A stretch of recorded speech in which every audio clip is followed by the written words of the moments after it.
सलूम्बर में इस वक्त मौजूद हूँ क्योंकि यहाँ पर उपचुनाव है और जिस तरह से सरगर्मियाँ यहाँ पर भी ज़ोरों पर देखने को मिल रही है। बीजेपी, कांग्रेस और भारत आदिवासी पार्टी यहाँ पर मैदान में है। कई बड़े नेता बीजेपी के जो यहाँ पर सभा कर चुके हैं और कांग्रेस के गोविंद सिंह डोटासरा भी जो यहाँ पर सभा करने वाले हैं। हमारे साथ कांग्रेस प्रत्याशी रेशमा मीणा है, जिनसे हम बात करेंगे किन एजेंडों पर चुनाव लड़ रही है, मुद्दे क्या रहने वाले हैं। रेशमा जी, आपके इस बार सलूम्बर उपचुनाव में मुद्दे तो क्या है, हमारे आदरणीय पूर्व मुख्यमंत्री जी अशोक जी गहलोत साहब ने कई ऐसे जन कल्याणकारी योजना चालू की थी। उन योजनाओं को इस वर्तमान सरकार ने 10 महीने में बिल्कुल सब ठंडे बस्ते में डाल दिए। तो उन मुद्दों को लेके हम जनता के बीच में गए थे और बड़ी योजना है जो तो हमारे जो आज इस धरती पे दिख रही है वो हमारे कांग्रेस की देन है। तो उसको कहीं ज़रूरत है जनता को, तो उसको आगे बढ़ाने का हमारा प्रयास रहेगा। लेकिन 3 बार से लगातार यहाँ पर एक भी बार कांग्रेस जीत नहीं पाई है और अब नेताओं में फूट है। जो जनता में नेता में कोई फूट नहीं है, सब एक ही। क्या ऐसे क्या बड़े मुद्दे हैं जिनको आप लेकर जाने वाली, क्योंकि मुद्दे कई सारे हैं, लोगों से भी कई सारे मुद्दे उठकर सामने आए। ऐसे कोई बड़े मुद्दे होंगे जिन पर आपको लगता है कि सलूम्बर में शायद हमको काम करना होगा? हमारे तो एक जल संबंधी ये है कि जैसमन में सोम कमलांब से पानी लाके उसमें डलवाने की योजना चल रही है गहलोत साहब के टाइम में। तो उसको उस पानी को डलवाने, जैसमन झील में डलवाने का हमारे प्रयास रहेगा ज़्यादा। और दूसरे तो हमारे जो भी है, कैनालें चल रही है, रोडें हैं और जो डैम है वो सारे हमारे एरिया में वो सब कांग्रेस की देन है। तो उनके छोटा मोटा कोई काम हो उसको और रिपेयरिंग करना जो भी है तो उसको कराने का प्रयास रहेगा। क्या लगता है आपको कि रघुवीर मीणा जिनकी नाराज़गी थी वो दूर हो गई?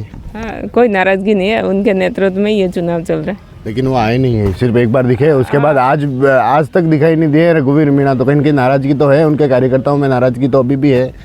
ऐसा कुछ नहीं है, वो थोड़े पारिवारिक में थोड़े व्यस्त थे, अब फील्ड में ही है वो और अभी आने वाले हैं।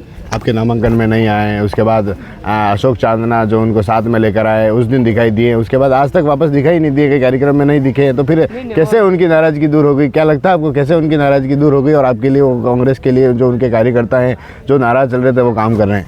वो सब फील्ड में सब काम कर रहे हैं, ऐसा कुछ नहीं है। और वो सब हाईकमान ने, प्रदेश लेवल के गहलोत साहब ने, डोटासरा जी ने सब नेताओं को एरिया बांट दिए, हमारे सीनियरों के। तो वो अपने अपने एरिया संभाल रहे हैं और ऐसी कोई नाराज़गी मुझे नहीं लगती है, सब साथ हैं।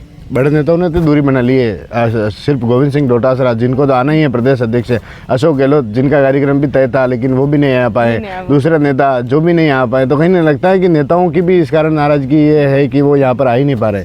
नहीं, वो तो दूसरे राज्य में वो है ना, चुनाव है ना, तो सब व्यस्त है, तो आएंगे, ऐसा कुछ नहीं।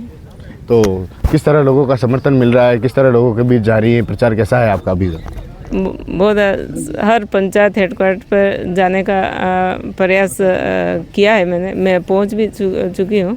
80% तो मैंने कवर कर लिए पंचायतें और कुछ पंचायतें बाकी है, तो आज प्रोग्राम के बाद अटेंड कर लूँगी। और कल का दिन और है तो उसमें मैं पूरे, और हमारे सब नेताओं के पास है 10-15 पंचायतें, वो बार उन्होंने मीटिंग कर ली है और सारे अपने पक्ष में ही है माहौल।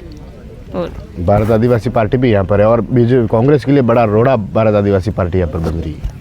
ऐसा तो कुछ नहीं है। वो था 23 में एमएलए का चुनाव, मेन एमएलए के चुनाव हुए थे, उस समय वो 51,000 ले गए थे और कुछ ऊपर था आंकड़ा। पर वापस एमपी के चुनाव हुए तो उसमें 30,000 पे हमारे विधानसभा में आ गए थे, तो उनका ग्राफ डाउन हो गया था।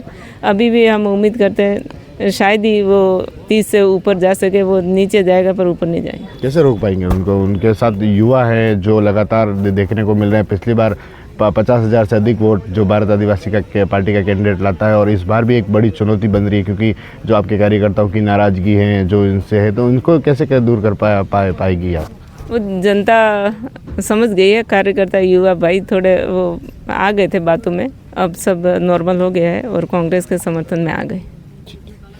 तो ये रेशमा मीणा, क्योंकि देखिए सलूम्बर सीट जो एक हॉट सीट बनी हुई है और नज़र सभी की सलूंबर पर है। बीजेपी के खाते की एक सीट रही थी सलूंबर, और उस पर जिस तरह से बीजेपी, कांग्रेस और भारत आदिवासी पार्टी तीसरा मोर्चा भी यहाँ पर एक्टिव है। और कहीं न कहीं जिस तरह से जो नेताओं के दौरे लगातार यहाँ पर देखने को मिले, यहाँ तक कि जो भाजपा की सरकार है उनके सभी नेता मंत्री जो बीजेपी में जुटे हुए हैं, तो कांग्रेस क्योंकि बड़े नेताओं के दौरे अभी तक देखने को नहीं मिले हैं, सिर्फ गोविंद सिंह डोटासरा जिनकी सभा का आयोजन भी यहाँ पर हो रहा है। TV9 के लिए राजेश डांगी।